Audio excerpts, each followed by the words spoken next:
La louange est à Allah, le Créateur de tout autre que lui, celui qui existe de toute éternité et pour l'éternité sans être localisé dans un endroit quelconque ni partout. Nous allons expliquer, Inch'Allah, dans cet épisode, comment le prophète Youssouf alayhi salam a été injustement mis en prison. Voyons comment un rêve du roi a causé la sortie de prison de notre maître Youssouf alayhi salam.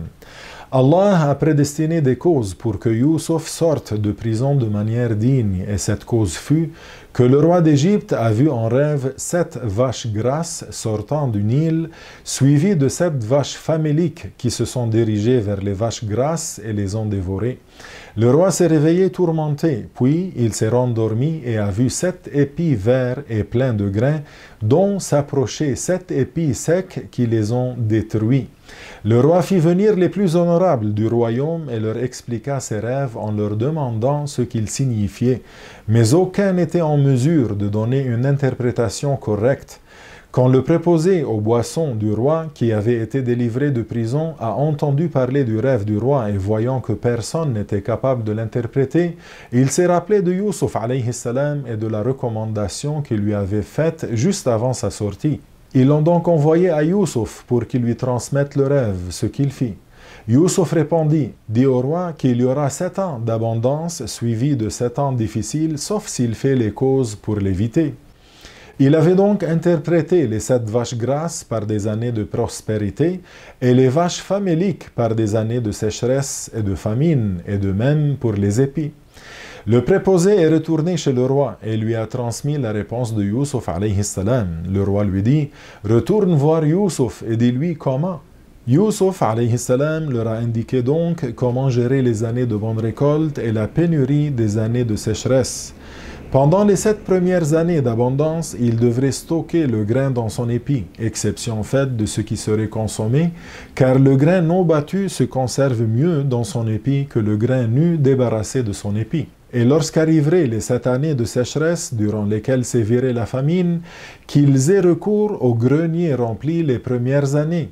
Il leur a donc conseillé de conserver les grains pour retrouver dans leurs silos et greniers ce qui leur permettrait de survivre jusqu'à ce que Allah les aide et les soulage. De retour auprès du roi, lorsque le préposé l'a informé des conseils de gestion qu'il avait entendus de Youssouf alayhi salam, le roi sentit dans son cœur que ce qu'avait dit Youssouf alayhi salam était juste, se rendant compte à quel point Youssouf alayhi salam avait des connaissances, une intelligence remarquable, une grande clairvoyance et un avis éclairé. Le roi décréta, faites venir celui qui a interprété mon rêve. Il a ordonné qu'on lui amène pour qu'il fasse partie de ses proches conseillers. Mais quand l'envoyé du roi est revenu chercher Youssouf alayhi salam, celui-ci a refusé de sortir de prison tant qu'il ne serait pas établi clairement pour tout le monde qu'il avait été emprisonné injustement et qu'il était innocent de ce dont on l'accusait avec l'épouse du vizir.